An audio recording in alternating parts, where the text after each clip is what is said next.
Kibbs, bumabati sa inyo ng magandang araw sa lahat. Ang pag-uusapan po natin ngayon ay tungkol dito sa isang Duterte Balahuras supporter vlogger, na bukod sa mukhang utot, ay mukhang demonyong puyat na naghuhermentado. Opo mga katropa, ang kanyang mabahong laway na isinople niya sa kanyang camera ay talaga namang nakakarimarim. Ano ba ang ipinagmamaktol mo demonyong log-in, ha? Puro ka bintang sa Pangulo, pero wala ka namang ipinapakitang ebidensya. Ano yun ngak-ngak na lang?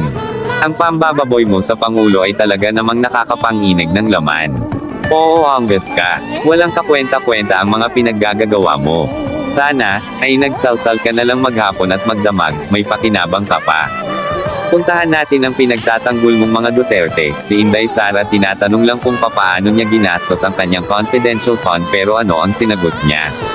Wala. Bagkus inuna pa ang pagtantrum na parang isip bata. Ang isa pa, tinatanong siya ng COA kung nasaan yung 75 million, wala rin siyang maisagot. Kay Sara lang yan ha. Paano pa yung kay Pulong Duterte? Yung pagkakaugnay ni Digong sa Pogo. Sa mga pagpatay sa panahon ng kanyang drug war. Ang EJK ng 30,000 Pilipino. At marami pang iba. Yan bang klase ng mga tao ang ipagtatanggol mo? Mga mamamatay tao at mga tunay na magnanakaw sa kaban ng bayan. Ngayon, magsalita ka demonyong puyat. Puro ka bintang sa Pangulo, wala ka namang may pakitang ebidensya. Ang tunay na bangag ay si Digong nyo. Inamin mismo niya yan. At totoong spoiled brat ang pinagtatanggol mong si Brotinella, Angus ka. Para sabihin ko sa'yo, hindi na mananalo kailanman ang mga amo mo. Dahil bestado na sila ng mga Pilipino. At ngayon, panahon na para ang taong bayan naman ang manindigan sa panig ng pamahalaan. At nipuli ng mga salot ng bayan na kagayan yung lahat. Hindi na papayag ang sambayan ng Pilipino na manig pa ang kasamaan at kadiliman na kagayan nyo. Sampay nawa kayo ng langit, mga demonyo kayong lahat. Ay talaga namang nakapanggigigil ang mga ito, mga salot na nga, mga perwisyo pa. Diyos ko Lord, I hate drugs.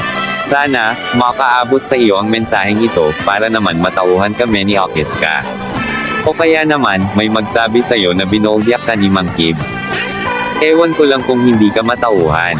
Pinagtatanggol mo si Brotinella pero tingnan mo nga ang asal niya. Siya ba ang karapat dapat respetuhin? Tinatanong lang kung papaano niya inubos yung 125 million sa loob lamang ng 11 days. Amazing! Bakit hindi niya masagot? Kasi po, mabibisto ang pangungurakot niya. Tapos, ipagtatanggol mo. Magsama kayong mag-amo. Ngayon, puntahan natin si Pulong Duterte. Kamusta naman yung 51 billion allocation niya? Saan na napunta yon? May ipapaliwanag mo ba? Top Mall kung saan na napaante yon? May ipapanood akong video sa'yo at saka mo ipagtanggol si Pulong ha. Namuho, heto, manood ka. I was able to acquire a set of documents in relation to the 51 billion peso projects ni ni Pulong, no? Ito, nakita ko yung mga itemized list ng projects. Talagang grabe, very brazen yung ginawa nilang dito, corruption, no? Kasi pag kinukwenta mo yung 51 billion, pag ginawa mo tong low-cost housing units, makakapagpagawa ka ng 102,000 housing units ilan lang ba ang population ng distrito ni Pulong? Mga nasa roughly 600,000. Kung ang 1/3 dyan ang mahirap, that's 200,000 in a family of 5, so mga 40,000 lang. Kaya niya nang pagawan ito ng low-cost housing many times over kasi ganun kalaki. Dapat wala na informal settlers dyan sa Davao. Diba? Kaya ang tanong dito, saan mo nilagay? Ando doon, makikita mo puro mga flood control projects, mga drainage, kasi ito daw ang according dun sa mga insiders sa ganyang kalakaran, yan daw mga flood control projects, yan yung may pinakamalaking pinagkakakitaan. Kasi bubuksan lang daw konti, yung kalye din isasara na. Then hindi naman makikita physically ng COA yan o kung sino inspector, yung ganon. Kaya ang laki ng kinikita diyan, no? Doon mo makikita. Tapos sa masama nito, itong nire-report na nagkabaha doon mismo sa lugar niya. Kaya ano nangyari doon sa flood control projects mo? Kung meron man. So apparently, kaya alam nyo, Christian, 'di ba ito si Pulong pasiga-siga ito maririnig mo kung humiri ito parang siga. Pero simula last week nung lumbas tong issue na to, not a word hindi ko alam kung saan ito nagmumukbok at pinoproblema kung paano siya magpapaliwanag dito. Kami we're studying already kung anong iba't ibang mga kasong pwedeng i-file dito sa mamang ito. In the context of yung 51 billion allocation? Oo. Yes, kasi ganito yan, and ito sana maliwanag na sa mga kababayan natin. Hindi kayo dapat magulat, Kasi nga sinasabi na namin yan simula sa pool, itong pamilyang ito ay sanay sa ganyan, nung nasa Davao sila, hawak nila talagang kung ano iba't ibang anomalya yung ginawa nila dyan, yung peace and order funds, confidential funds. Tapos since walang nagre-reklamo kasi papatayin ka na may death squad sila, for the longest time namayagpag sila. Ngayon nung nagpresidente yung tatay nila, ito na ngayon. National level ngayon yung mga nakawan, kaya nakita nyo yung mga Pharmaly na yan, mga yung vaccine scam, tapos ito yung sa mga infra, ito sa kanila yan pa lang dun sa customs, lahat ng mga nakawan at lahat ng illegal, pati illegal na droga minonopolize. Kumbaga naging criminal syndicate yung buong Pilipinas, yung buong bureaucracia ginawa nilang ganon. Kaya ito na ngayon. This is just Christian, lang ito, tip of the iceberg. Tapos and this guy had the audacity na magreklamo na bakit daw ginawang 1 billion na lang yung niya. Hindi pala ito nabusog nung binigyan siya ng 51 billion ng tatay niya. Pero yung binabanggit yung dokumento na nakuha nyo, what exactly was that? Pertaining to the 51B? Ipakuha ko lang Christian, andali. Okay lang, sige. Mamaya pag ready na. Pero ito, official document ito.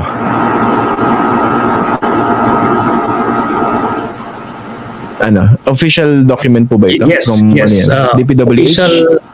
Official documents from DBM. So ano to?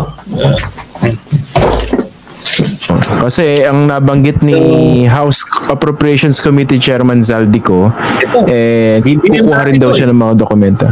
Sige sir, pwedeng elaborate ng konti para, ano yung hawak nyo? So nakuha ko ito from DBM ito lahat. Tapos andito yung mga itemized projects Nakita natin talagang ang dali i-check nito. Pagka nagkaroon ng technical inspection dito, pag sa special audit ng COA, walang lusot ito. Kasi nga sabi ko sa inyo, they never expected na mawawala sila sa pader kasi all their lives nasa poder sila. Kaya ngayon, it's a shock to them that they are so vulnerable. They're twisting in the wind. Diba? Kaya naman, nagtatangka silang bumalik sa pwesto through any means. Gusto nilang patalsikin yung Marcos administration. Yan.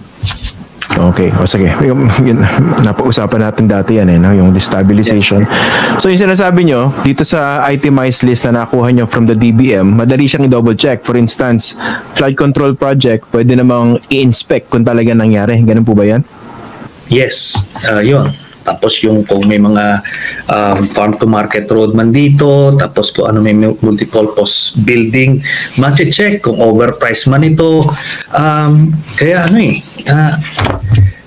open and shut case na naman ito Kaya kailangan magawa ito. Pero nakakalula kasi yung at saka nakakalula yung amount kung totoo, almost 51 billion, We're not talking of millions, of billion.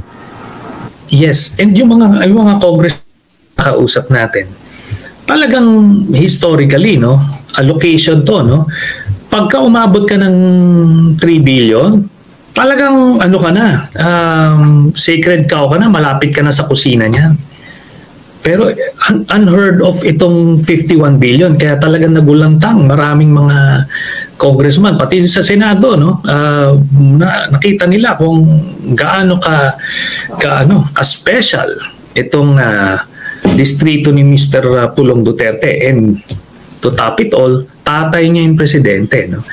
And meron pa rito from yung sa NEP, yung National Expenditure Program, which is yung pondo ng na-propose ng presidente, doon pa lang mataas na. Pero hindi na hinto ito. Doon sa GAA, doon sa budget from Congress, dinagdagan pa. Every time, for the 3 years na nandoon si Pulong. No? Kaya... Wait. In short, hindi pwedeng sabihin na hindi to alam ng mga kongresista. Kasi kung ganyan kalaki yung amount na pinag-uusapan, hindi lang yan bubukol, no? Lolobo yan. To borrow a term that we heard during the time of Gloria Arroyo, no? Hindi lang siya bubukol, lolobo yan.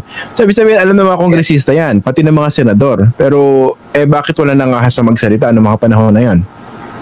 Hindi mo makikita ito.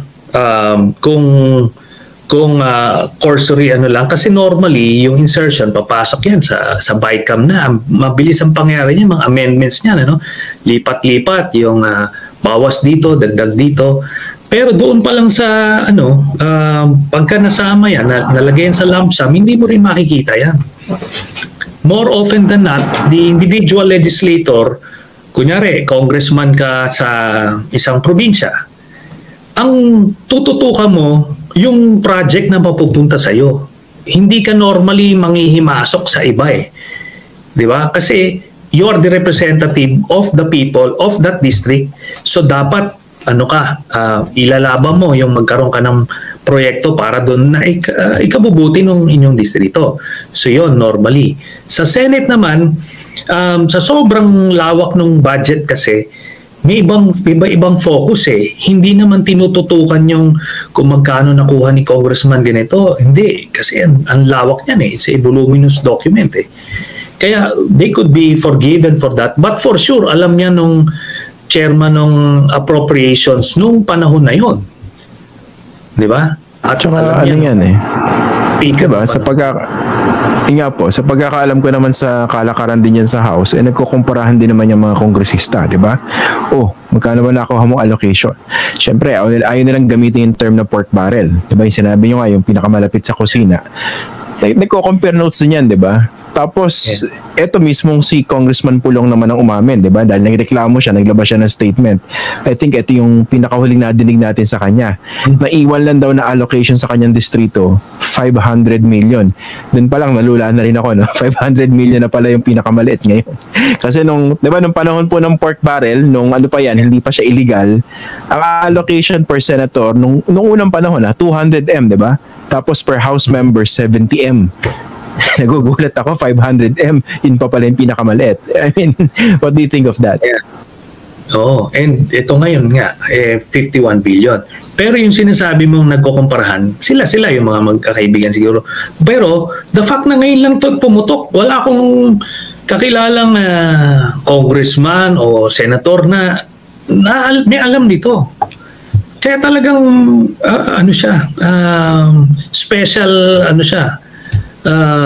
special legislator, no? Kasi ganun kalaki. Mas malaki pa sa budget ng departamento yan eh. Parang parang pang Department of Agriculture na yung budget na yan. Di ba? Yung mga ganyang kalalaki. Hindi ako nagkakamali. Kaya talagang, it's so scandalous na kaya nanawagan ako sa Commission on Audit. Magkanta kayo ng special audit dito. At meron silang motu proprio powers eh. Kasi hindi naman yan kailangan i-direct sila ng kung sino kasi independent sila, no? Per our constitution, they can investigate whatever they want to investigate at mag-conduct sila ng special audit kung anuman government project na feeling nila ay kailangan bigyan ng second look. So ito, the fact that we're making a lot of noise for this, mahagip at mahagip nila yan. Kaya moto proprio, mag-ano na kayo dyan. Tignan nyo na yan. Yung mga auditor dyan sa Region 11, better make sure na hindi kayo madadawit dyan by initiating, Kung may kailangan kayong i-disallow dyan, disallow nyo na para hindi kayo masama dyan sa kaso. Pati yung DPWH, Yung DPWH district engineers, alam yan. Alam kung anong milagro nangyari dyan. Yan yung mga makakasama sa kaso eh. Kaya if they want to save their own skin, gather receipts na right now. And unahan nyo na. Magsabi na kayo. Pag nagsabi kayo ng totoo dyan, it just might save you. Oh, wala ka nang masabi ngayon mo ipagtanggol si Pulong, edi wala kang masabi ngayon, palura-lura pa itong nalalaman, kabaho-baho naman ang bibig, nako, top mole ka, nako itigil na nga natin itong video at kanina pa akong naalibadbaran sa top mole na ito, babay na po mga katropa.